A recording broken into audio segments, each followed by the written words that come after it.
Hello and welcome back to my channel. Today I'm going to share 15 keto mistakes to avoid.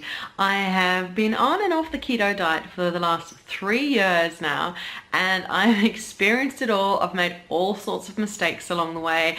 I thought I'd put a video together just talking you through 15 mistakes you can avoid in your own keto diet journey to help you, so there's hopefully more weight loss success and less stumbles along the way.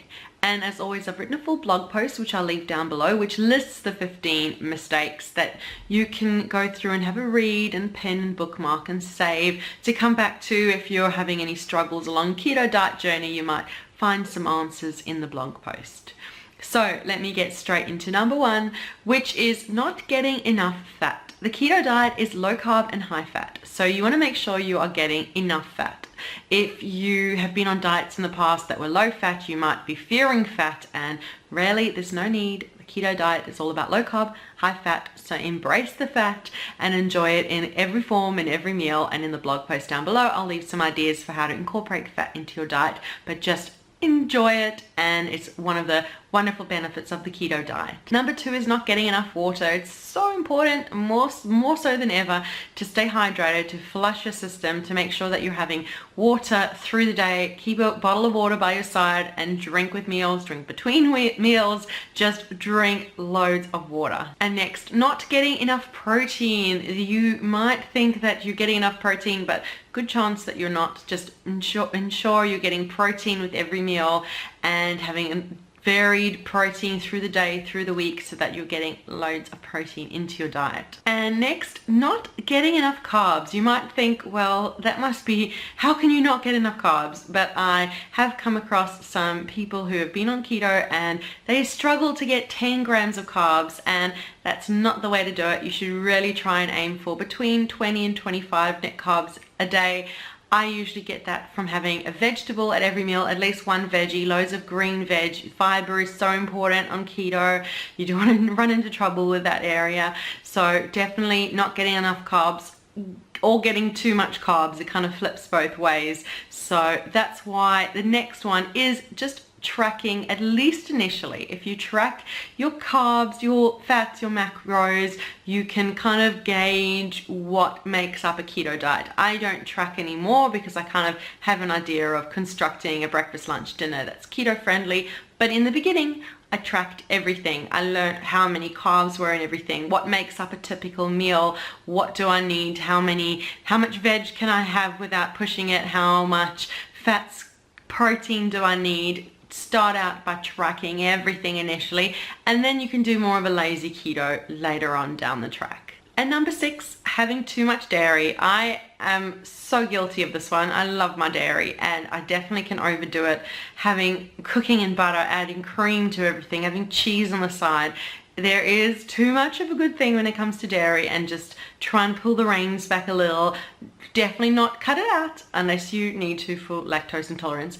But just try have it a bit more moderation and not just free for all. And next, one of the most common mistakes is not getting enough electrolytes, salt, magnesium, potassium. They are so important to prevent getting keto flu, to keep feeling and being healthy. So it's important. You might need to take supplements. Speak with a doctor to just find out what you need to take to be sure that you're balanced in those, because it can make a huge impact to your keto diet experience. And number 8, not getting enough sleep. Sleep is so important for so many factors, but if you're not struggling to sleep, or if you're just not getting sleep because you're staying up watching Netflix till a little later than you should, then there's a good chance your weight loss could be slowed down, because your body needs sleep. It's so important to try and get as much as possible. I know we lead busy lives, but it's just really important to try and get as much sleep as possible. And number 9 is buying all the keto foods. Just because there are recipes with coconut flour and coconut milk and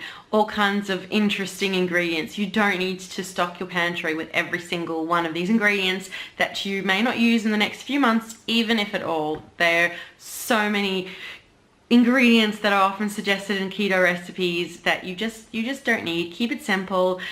A little bit of fruit, vegetables, plenty of healthy fats, protein. You don't need a million ingredients. In fact, the other week I shared a video with a full day of eating with just 10 ingredients. You don't need to be complicated. It can be really simple, and with 10 ingredients you can have a full day, which I will leave in the information card so you can have a watch of that. And number 10, what I was guilty of for the longest time is no exercise. I did no exercise so long into my keto diet journey. I really should have started moving more, even just a little bit of walking, I really enjoy yoga and swimming now, and I'm trying to incorporate as much exercise as possible. Moving just helps so much.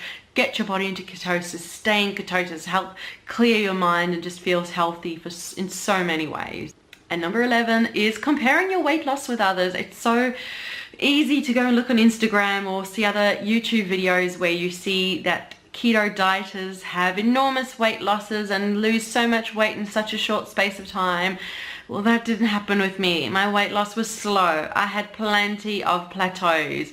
It went up, down, sideways through my journey. It's been a long slog. Everyone's journey is different. Don't compare yours to someone else. It can make it so much harder to follow diet when you're seeing others and you just get disappointed because your weight loss isn't as fast as others. Just take your time and just ignore everyone else and just keep your head down, keep calm, keto on, and just do it.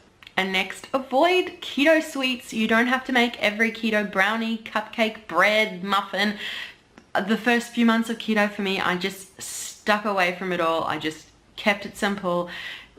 Sweets are my downfall, so I just wanted some time without it altogether and just let my body reset and just give it a break. So you really don't have to make every single one just because you started keto. As I said, keep it simple, have simple meals, easy meals, and then eventually down the track you can think about it. I now in a habit of on Fridays I just pick one sweet treat to make. I make it and I enjoy it over the weekend, whether it's a chocolate mousse to slowly enjoy by the bowlful over the weekend, or brownies or a cake or something. I'll once a week make something on a Friday to enjoy lovely over the weekend. And number 13 is too much snacking.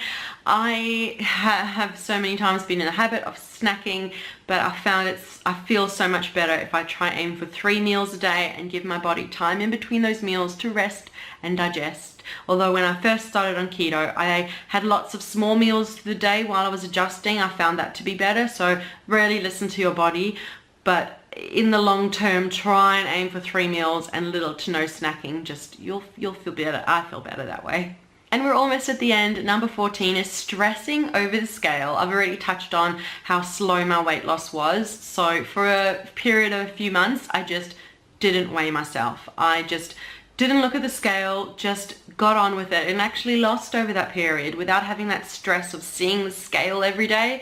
So ideally don't weigh yourself every day, aim for once a week. If it stresses you out so much, then once a month or whatever you're comfortable with, or if you're comfortable with it, get a family member to weigh you, to monitor it, not tell you what it is, but if you start putting on loads to go, something's happening, we need to address.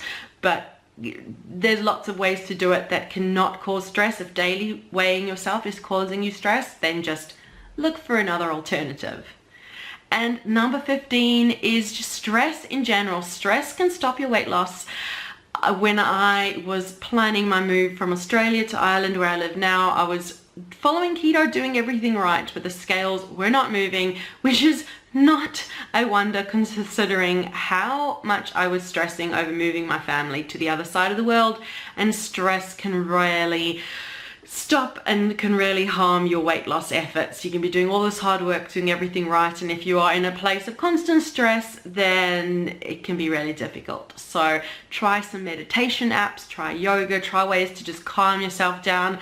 Find out what is stressing you out and try and address it as much as possible. But I know we live in busy, stressful lives and that can be really hard. So just find ways to find time to yourself, a few minutes a day to kind of de-stress, and it hopefully will help you. But that is the video for today with 15 keto mistakes to avoid. I hope you've got some inspiration and information, and remember to check down below for the link to the blog post, which will have all the 15 ideas that I've shared, as well as more information in a more coherent way. And please sure to leave a like, subscribe for more videos, and comment to let me know if I've left off a mistake which you yourself have made. If you would like to share them with us, that would be really nice. I look forward to reading your comments. So thank you so much for watching, and we'll see you again soon. Bye.